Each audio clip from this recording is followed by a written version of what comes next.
Olá, minha querida. Seja muito bem-vinda a mais um episódio do nosso podcast. É uma alegria receber você aqui, seja no começo do dia, no intervalo da tarde ou à noite, quando tudo finalmente se acalma e você consegue respirar um pouco. Hoje nós vamos conversar sobre algo muito precioso, muito feminino e muito espiritual, a mesa posta. E talvez você pense que isso é apenas um detalhe do lar, algo simples demais para virar tema de um episódio inteiro. Mas é exatamente aí que mora o mistério. Deus ama se revelar nas coisas simples. Ele transforma o comum em sagrado e o cotidiano em altar. A mesa, por mais comum que seja, carrega um poder que a gente só entende quando passa a olhar para ela com o olhar de Deus. E é sobre isso que vamos conversar. Sobre como arrumar a mesa, servir uma refeição, receber alguém ou até sentar sozinha com uma xícara de café. Pode ser tão espiritual quanto uma oração profunda, tão santo quanto um culto, tão cheio da presença de Deus, quanto um momento de adoração. A mesa é um dos primeiros lugares onde aprendemos sobre amor. É ali que desde pequenas ouvimos histórias de família, celebramos aniversários, vivemos conversas importantes, experimentamos consolo e riso ao mesmo tempo. A mesa guarda memórias que não estão escritas em lugar algum, mas que moldam quem somos. E o mais impressionante é que desde os tempos bíblicos, a mesa sempre foi um lugar onde Deus escolheu se revelar. No Evangelho segundo Lucas capítulo 24 e versículo 31, os discípulos reconheceram Jesus, quando ele tomou o pão, deu graças, partiu-o e o deu a eles. Foi no ato simples de partir o pão, um gesto de mesa, que os olhos deles se abriram. A mesa tem esse poder, abrir olhos, abrir caminhos, abrir o coração. Quando você arruma a mesa da sua casa, você também abre porta para que Deus se manifeste ali. E há algo muito feminino na forma como a mesa é preparada. Não é apenas colocar pratos, é colocar amor, é colocar tempo, é colocar intenção. Às vezes você dobra um guardanapo com carinho e nem percebe que aquilo é oração silenciosa, que essa refeição seja leve, que esse momento seja bom, que essa casa seja cheia de paz. E Deus ouve, Deus vê. Deus recebe. A primeira epístola de Paulo aos Coríntios, capítulo 10 e versículo 13, nos lembra que em tudo o que fazemos, podemos glorificar a Deus. Tudo, inclusive arrumar a mesa, inclusive escolher o prato, inclusive colocar a comida, inclusive dizer, senta aqui, eu preparei isso com amor. Isso é espiritualidade, isso é cuidado, isso é ministério silencioso que alcança o coração sem fazer barulho.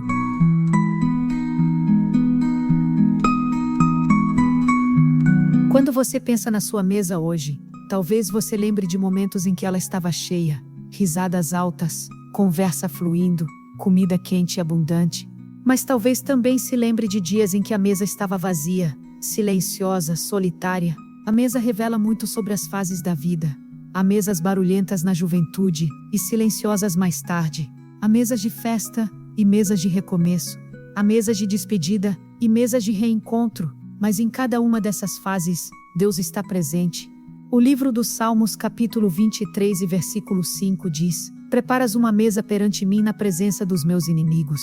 Observe, Deus prepara a mesa, Deus convida, Deus serve, Deus honra.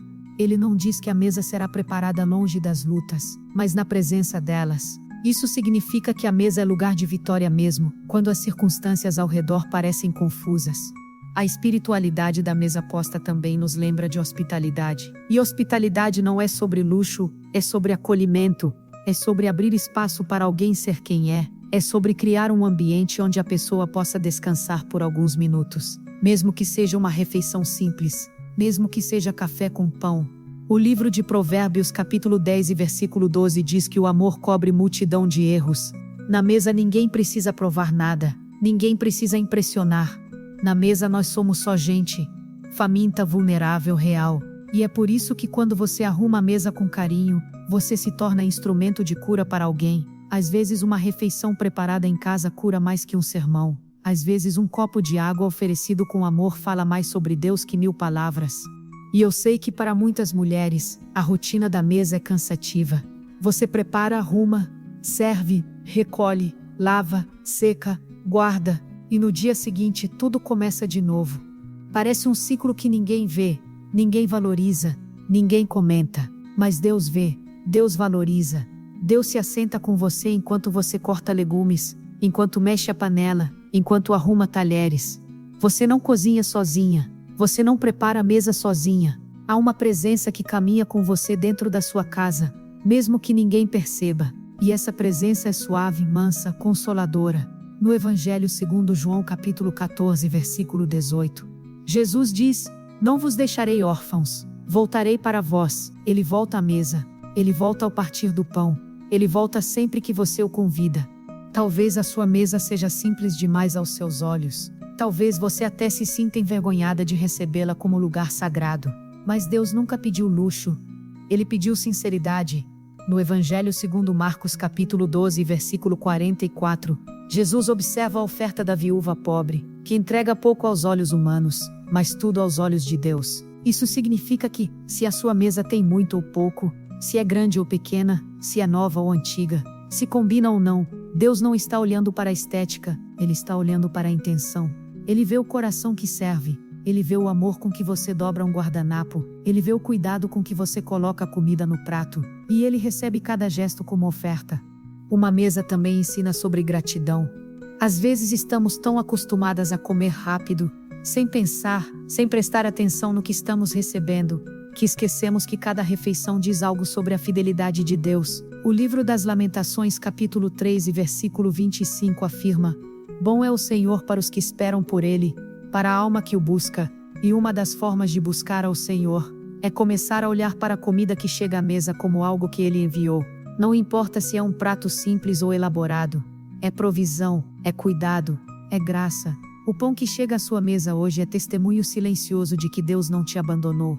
E existe algo muito bonito na experiência de comer juntas. Mulheres compartilhando histórias, rindo, desabafando, abrindo o coração. Quantas conversas profundas começaram com a frase: "Senta aqui comigo." Quantas lágrimas foram enxugadas entre uma garfada e outra. Quantas decisões foram tomadas depois de uma refeição. A mesa é um lugar onde as emoções encontram liberdade, e Deus se assenta no meio dessas emoções. O Evangelho segundo Lucas capítulo 5 e versículo 29 fala da grande festa que Levi deu para Jesus, com muitas pessoas à mesa. Deus não rejeita a mesa cheia. Deus ama a comunhão. A mesa é lugar onde relacionamentos se aprofundam, e onde o amor encontra forma. Mas também existe espiritualidade na mesa solitária. Talvez você esteja em uma fase em que muitas vezes senta para comer sozinha. Talvez a casa esteja silenciosa demais. Talvez você sinta falta de alguém que já esteve ali. Talvez você deseje ter alguém com quem partilhar o jantar. E eu quero te dizer, a mesa solitária não é mesa vazia, é mesa acompanhada por Deus. O livro de Isaías capítulo 43 e versículo 2 declara: "Quando passares pelas águas, eu serei contigo." Ele é contigo na água, no fogo, na caminhada, e também na mesa. Ele se assenta quando você se assenta. Ele ouve seus pensamentos enquanto você mastiga devagar. Ele conhece suas memórias. Ele acolhe suas saudades. A mesa também é espaço de cura. O simples ato de comer com calma, de respirar, de aquietar a alma, traz cura emocional e espiritual. Jesus partiu pão com pessoas feridas, confusas, pecadoras, cansadas, e todas elas saíram transformadas. A mesa é terapêutica porque obriga o corpo a desacelerar. E quando o corpo desacelera, o coração fica mais acessível à voz de Deus. No Evangelho segundo João capítulo 20, e 1 e versículo 12, depois da ressurreição, Jesus chama os discípulos e diz: "Vinde e comei." Jesus não começa com ensino, não começa com ordem, não começa com correção. Ele começa com comida. Isso é cura. Isso é amor. Isso é mesa espiritual.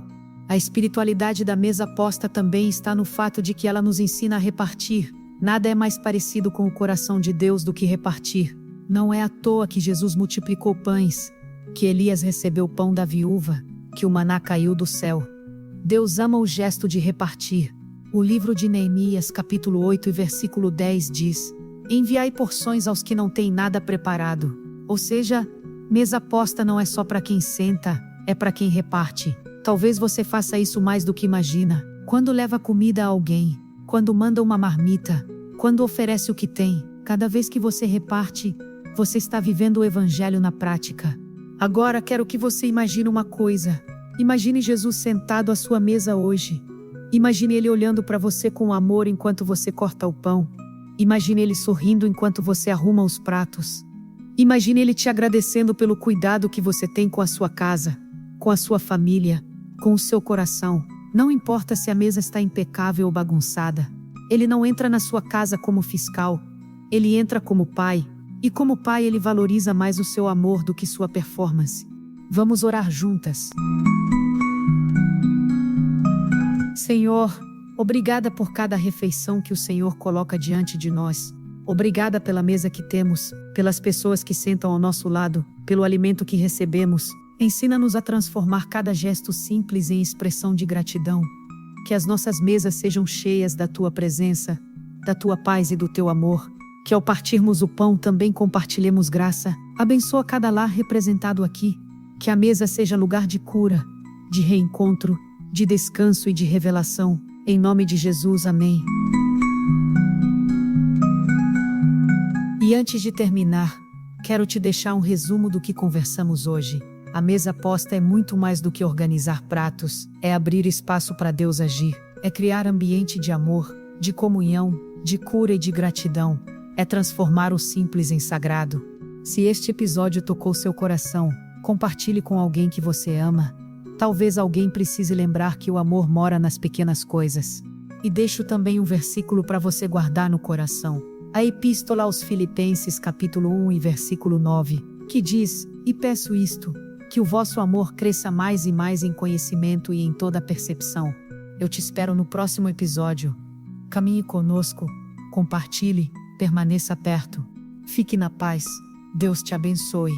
E até a próxima.